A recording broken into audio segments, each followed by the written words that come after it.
Bonjour, aujourd'hui je vais vous lire la suite de la biographie d'André Gide. Bonne lecture.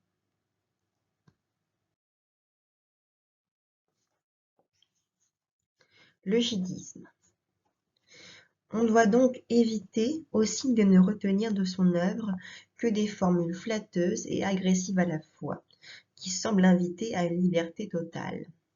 Suivre sa pente, pourvu que ce soit en montant, n'est pas pour lui un vain principe. Sa conquête d'une vie authentique obéit à un esprit de contrôle et de contrainte qui ne connaît jamais de repos puisqu'il implique un effort constant de renouvellement.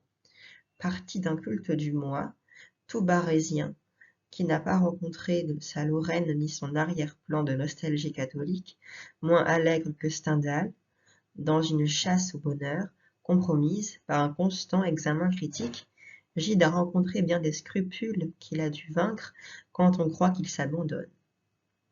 Il a dû aussi lutter contre la tentation de vivre sur son air, quand, le voyant soudain changer d'être moral, on suppose qu'il veut dérouter.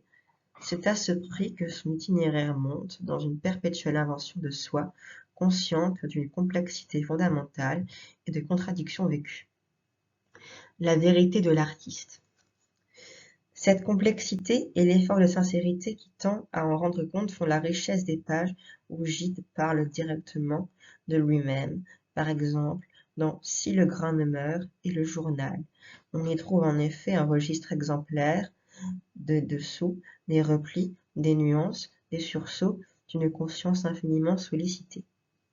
Les contradictions, qu'on souligne souvent avec malignité, apparaissent surtout lorsque, dans ses œuvres de fiction relative, Gide éclaire tour à tour, sous divers masques, des pans entiers de sa vie morale. Mais lui-même répond d'avance à un étonnement mal fondé.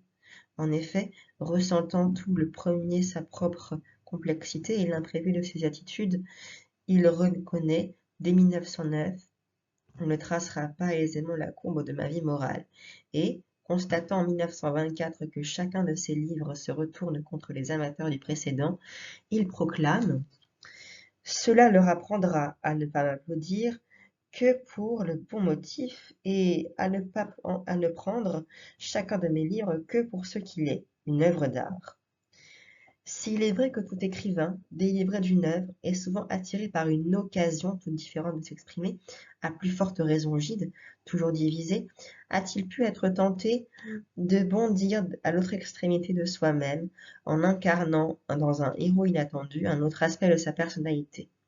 Isolé, cette image fragmentaire lui devient un sujet d'étude curieuse et, comme il l'a dit lui-même, le roman lui est alors, plus que l'autobiographie brute, un moyen qui la scrute et la juge, et il s'en détache parce qu'une partie de son être est devenue personnage. Il peut donc à bon droit parler d'intention critique à propos de tel personnage avec lequel on veut le confondre et déclarer qu'à seule exception de ses nourritures terrestres, tous ses livres sont des livres ironiques.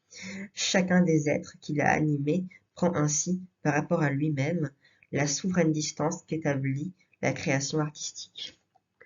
La leçon du classique.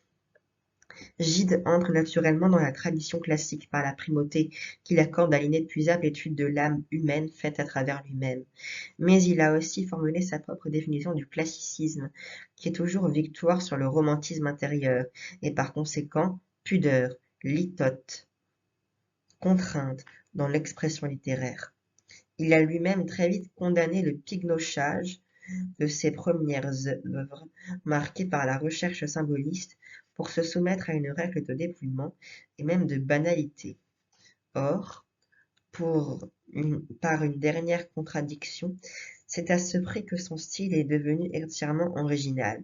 L'étonnant, en effet, est que, semblant promettre une pureté insipide, la banalité de Gide révèle, à l'examen, l'usage d'un vocabulaire très étudié, où compte en petit nombre des archaïsmes et des provincialismes, et en grand nombre des néologismes parfois audacieux, de même sa syntaxe, au lieu d'être strictement régulière, multiplie les inflexions, les ruptures les plus variées, et même des hardiesses combinant purisme et incorrection. Mais ce n'est pas là recherche gratuite ni ornement surajouté. Chacun des effets obtenus l'est au profit des nuances de la pensée et du frémissement dompté de la sensibilité. Gide obtient alors ainsi la parfaite unité du fond et de la forme, qui constitue un sur-critère du classicisme. Son moindre mérite n'est pas d'avoir été un grand maître de la prose française, dont il a découvert quelques possibilités nouvelles, tantôt fortes, tantôt exquises. Voilà, c'est la fin de la biographie. Dans 4 jours ou plus, je vous présenterai la deuxième partie de cette première partie, les premières empreintes. Nous lirons l'extrait. Le petit-fils de Monsieur Tancrède. Ah, quel souvenir misérable. Un nouvel Orient à ma vie. Les nourritures terrestres. Je m'attends à vous, nourriture. Envoi. Et après, nous ferons récit et sautis.